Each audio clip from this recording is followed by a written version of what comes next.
Hi friends, welcome to our channel. Friends, ఈరోజు ఒక కొత్త నోటిఫికేషన్ అప్డేట్తో మీ ముందుకైతే రావడం జరుగుతుంది. కేంద్ర ప్రభుత్వ సంస్థన సిఎస్ఐఆర్ ఆధ్వర్యంలో పనిచేస్తున్న నేషనల్ ఎయిర్ ఫోర్స్ ల్యాబొరేటరీ నుంచి ఒక నోటిఫికేషన్ అయితే రిలీజ్ అవ్వడం జరిగింది. 16వ తారీఖు 4వ నెల అయితే ఈ నోటిఫికేషన్ విడుదల అవ్వడం జరిగింది. ఫ్రెండ్స్, ఈ నోటిఫికేషన్ సెంట్రల్ గవర్నమెంట్ ఉద్యోగాలండి, ఇవి పర్మనెంట్ ఉద్యోగాలండి. ఇవి ఎవరికైనా ఇంట్రెస్ట్ క్యాండిడేట్స్ ఉంటే కనుక ఈ నోటిఫికేషన్ అయితే అప్లై చేసుకోండి. ఫర్దర్గా నోటిఫికేషన్ డీటెయిల్స్లోకి వెళ్తే స్టార్టింగ్ డేట్ వచ్చేసి 16వ తారీఖు 4వ నెల స్టార్ట్ అయ్యి 20వ తారీఖు 5వ నెలతో ఎండ్ అవ్వడం అయితే జరుగుతుంది. ఫ్రెండ్స్, ఈ అప్లికేషన్ పెట్టుకోవడానికి only online application from eligibility Indian citizen, అంటే ఎలిజిబిలిటీ ఉన్న ఇండియన్ సిటిజన్ ఎవరైనా పెట్టుకోవచ్చండి. ఇది ఓన్లీ పర్టికులర్ స్టేట్ అనేది ఏమి లేదు, ఇండియన్ సిటిజన్స్ ఎవరైనా అప్లై చేయొచ్చు, మన ఏపీ తెలంగాణతో సహా. అలాగైతే ఇక నోటిఫికేషన్ వివరాల్లోకి వెళ్తే సెక్రటరియట్ అసిస్టెంట్ నుంచి జనరల్ డిపార్ట్మెంట్ నుంచి 9 వేకెన్సీ అయితే ఉండడం జరిగింది. దాంట్లో జనరల్ కేటగిరీ వచ్చేసి 5 అయితే ఉండడం జరుగుతుంది. అలాగే సప్లై పర్చేజెస్ నుంచి 5 వేకెన్సీ అయితే ఉన్నాయండి, అందులో జనరల్ వచ్చి 3 ఉన్నాయండి. అలాగే ఫైనాన్స్ డిపార్ట్మెంట్ నుంచి వచ్చేసి 7 ఉన్నాయండి, జనరల్ కేటగిరీలో వచ్చేసి 3 ఉన్నాయి. జూనియర్ స్టెనోగ్రాఫర్ నుంచి టోటల్ వేకెన్సీ అయితే 5 ఉన్నాయి, ఇందులో జనరల్ కేటగిరీ 3 ఉన్నాయి. అయితే జనరల్ కేటగిరీ ఉన్న పోస్టులు ఏమేమి ఉన్నాయో అవి అయితే ఒకసారి చూసుకోండి ఫ్రెండ్స్, ఎందుకంటే పర్టికులర్గా ఏ క్యాస్ట్ అయినా సరే దానికి అప్లై చేయడానికి ఎలిజిబిలిటీ అయితే ఉంటుంది. అయితే general department supply and purchases finance డిపార్ట్మెంట్కి వచ్చేసి ఏజ్ వచ్చేసి 28 ఇయర్స్ అయితే ఇవ్వడం జరుగుతుంది. దీని పే స్కేల్ వచ్చేసి బేసిక్ పే వచ్చేసి 19,900 అయితే ఇవ్వడం జరిగింది. అప్రాక్సిమేట్లీ 39,000 అయితే రావడం అయితే జరుగుతుందండి. దీనికి ఎడ్యుకేషనల్ క్వాలిఫికేషన్ వచ్చి 10+2 అండి. ఇక్కడ ఎడ్యుకేషన్ క్వాలిఫికేషన్ వచ్చేసి 10+2 అయితే ఇవ్వడం జరిగిందండి. అలాగే దీనికి కంప్యూటర్ బేసిక్ టెస్ట్ కూడా ఉంటుందండి. ఇది పర్టికులర్గా MS word, MS office, MS Excel అయితే ఇవ్వడం జరిగింది. దీనికి సర్టిఫికేట్ అయితే ఏం అవసరం లేదండి. కామన్గా ఎవరికైతే MS word, MS Excel, power point ఎవరికైతే వచ్చి ఉంటుందో వాళ్ళు అక్కడ టెస్ట్ పెట్టినప్పుడు అది ఎగ్జామ్లో పాస్ అయితే సరిపోతుందండి. క్వాలిఫికేషన్ ఉంటే సరిపోతుంది.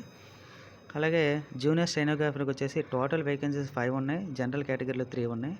దీనికి ఏజ్ వచ్చేసి 27 ఇయర్స్ ఇచ్చారండి. ఇది లెవెల్ కేటగిరీ 4 అండి.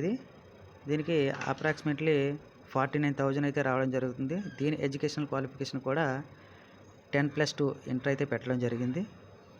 ఇంకా ఫర్దర్ డీటెయిల్స్లోకి వెళ్తే చూడండి నోటిఫికేషన్. ఫ్రెండ్స్, ఇవన్నీ సెంట్రల్ గవర్నమెంట్ మంచి ఉద్యోగాలని చెప్పొచ్చండి. ప్రస్తుతం ఉన్న సమయంలో ఎవరికైనా ఇందులో ఎలిజిబిలిటీ ఉంటే 10+2 ఎవరైతే ఉన్నాయో వాళ్ళందరూ అప్లై చేసుకోవాలని అనుకుంటున్నాను. ఇది సింగిల్ స్టేజ్ ఎగ్జామ్ అండి. ఇక్కడ ఏజ్ రిలాక్సేషన్ వచ్చేసరికి ఎస్టీ/ఎస్సీ అభ్యర్థులకి 5 ఇయర్స్, ఓబీసీ క్యాండిడేట్స్కి వచ్చేసి 3 ఇయర్స్, పీడబ్ల్యూబీడీ క్యాండిడేట్స్కి వచ్చి 10 ఇయర్స్ ఇచ్చారండి. అదే ఎస్టీ/ఎస్సీ పీడబ్ల్యూ క్యాండిడేట్స్కి అయితే 15 ఇయర్స్, ఓబీసీ అభ్యర్థులకి అయితే 13 ఇయర్స్ అయితే ఇవ్వడం జరిగింది. ఇవి కూడా మెన్షన్ చేయడం జరిగింది. వీడియోస్ ఎవరైతే ఉంటారో వాళ్ళకి ఏజ్ వచ్చేసి 35 ఇయర్స్ వరకు ఏజ్ అయితే ఇవ్వడం జరుగుతుంది. అలాగే ఎస్టీ/ఎస్సీలు వీడియోస్ ఎవరైతే ఉంటారో వాళ్ళకి 40 ఇయర్స్ అయితే ఏజ్ ఇవ్వడం జరుగుతుంది.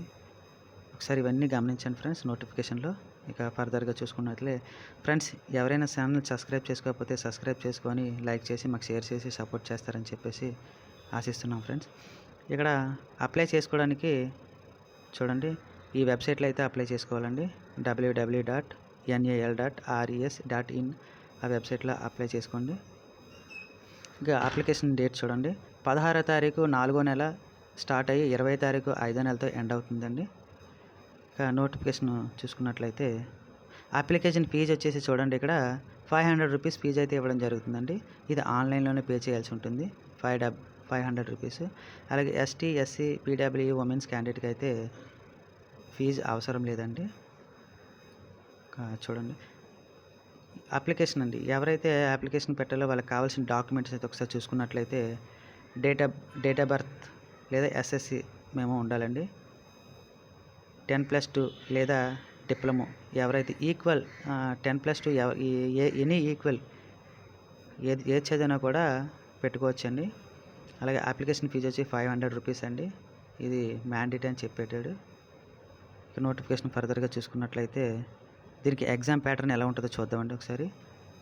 ఇది టోటల్గా ఇది సచివాలయం పోస్టులో ఈ క్లర్క్స్ అండి. Clerk general department, finance department, supply and purchase department నుంచి ఎగ్జామినేషన్ ఏ విధంగా కండక్ట్ చేస్తాడనేది ఇవ్వడం జరుగుతుంది. ఇక్కడ చూసుకున్నట్లయితే ఫ్రెండ్స్ ఒకసారి చూడండి. కండక్ట్ చేసుకున్నట్టయితే పార్ట్ 1 పార్ట్ 2గా కండక్ట్ చేయడం జరుగుతుంది. పార్ట్ 1 వచ్చేసి 90 మినిట్స్ అండి. ఇందులో పార్ట్ 1 వచ్చేసి 100 క్వశ్చన్స్ ఉంటాయి, 200 మార్క్స్కి ఉంటుందండి. ఇది నెగిటివ్ మార్కింగ్ అనేది లేదండి. ఇక్కడ చూసుకున్నట్లయితే నెగిటివ్ మార్కింగ్ అయితే లేదు. పార్ట్ 2 అంటే మధ్యాహ్నం అవర్ జరుగుతుంది, ఇది మార్నింగ్ షిఫ్ట్ జరుగుతుంది, ఇది మధ్యాహ్నం షిఫ్ట్ జరుగుతుంది. పార్ట్ 2కి వచ్చేసి జనరల్ అవేర్నెస్ వచ్చేసి 50 క్వశ్చన్స్ ఇస్తారు, ఇంగ్లీష్ వచ్చేసి 15 క్వశ్చన్స్ ఇస్తారు, 150 మార్క్స్ కండి. అంటే ఈచ్ 1 క్వశ్చన్ వచ్చేసి 30 మార్క్స్. దీనికి నెగిటివ్ మార్కింగ్ అనేది ఉందండి. చూడండి, 1 క్వశ్చన్కి వచ్చేసి ఒక క్వశ్చన్ తప్పు అయినట్లయితే 1 మార్క్ అనేది తీసేస్తారండి. అంటే ఇక్కడ ఈచ్ 1 క్వశ్చన్స్కి 3 మార్క్స్ కదండి. నెగిటివ్ వస్తే కనుక 1 మార్క్ అనేది తీసివేయడం జరుగుతుంది. అలాగే సింగిల్ ఎగ్జామ్ అండి. ఇది సింగిల్ ఎగ్జామ్ అయితే రాసేసిన తర్వాత computer based typing English typing అని ఉంటుందండి, టైపింగ్ టెస్ట్. ఇంగ్లీష్ అయితే కనుక 35 వర్డ్స్ కొట్టాలి 10 మినిట్స్కి అండి. అది హిందీ అయితే కనుక 30 వర్డ్స్ కొట్టాలి 10 మినిట్స్లో. ఇదండి ఎగ్జామ్ చూసుకున్నట్లయితే అంతేనండి. ఇది చాలా మంచి ఉద్యోగం అండి. ఎవరైనా ఫ్రెండ్స్ పెట్టుకోవాలంటే పెట్టుకోండి. స్టెనోగ్రాఫర్ కూడా చూద్దామండి. స్టెనోగ్రాఫర్ అయితే 5 పోస్టులు ఉన్నాయి కదండి, జనరల్ కేటగిరీలో 3 ఉన్నాయి. ఈ ఎగ్జామినేషన్ చూసుకున్నట్లయితే ఓఎంఆర్ బేస్డ్ అండి. ఇది OMR based or computer based objective ఎలాగైనా ఉండొచ్చు అండి. అంటే వాళ్ళు పెడితే ఆఫ్లైన్ అయినా పెడతారు లేదా ఆన్లైన్ అయినా పెడతారండి. పర్టికులర్గా మెన్షన్ అయితే చేయలేదు, ఏది కుదిరితే అది పెడతానని చెప్పారు. దీని ఇంగ్లీష్ ఆర్ హిందీ లాంగ్వేజ్లోనే ఇది జరుగుతుంది. దీని క్వాలిఫికేషన్ వచ్చేసి 10+2 అండి. అంటే ఎనీ ఇంటర్ అండి. ఇంటర్లో ఏది చేసినా కానీ, డిప్లొమా కానీ ఇంటర్ కానీ, ఇంటర్లో ఏ కేటగిరీ చేసినా కూడా దీనికి ఎలిజిబిలిటీ అయితే ఉంటుంది. టోటల్ స్టెనోగ్రాఫర్కి వచ్చి టోటల్ క్వశ్చన్స్ వచ్చేసి 200 క్వశ్చన్స్ అండి. 2 అవర్స్ టైమింగ్ ఇస్తాడు. ఇక్కడ చూసుకున్నట్లయితే ఎగ్జామ్ ప్యాటర్న్ చూసుకున్నట్లయితే జనరల్ ఇంటెలిజెన్స్ రీజనింగ్ నుంచి 50 క్వశ్చన్స్ ఇవ్వడం జరుగుతుంది. మార్క్స్ వచ్చేసి 50 మార్క్స్. ఇక్కడ 1/4 నెగిటివ్ మార్కింగ్ ఉందండి, జాగ్రత్తగా గమనించండి ఫ్రెండ్స్.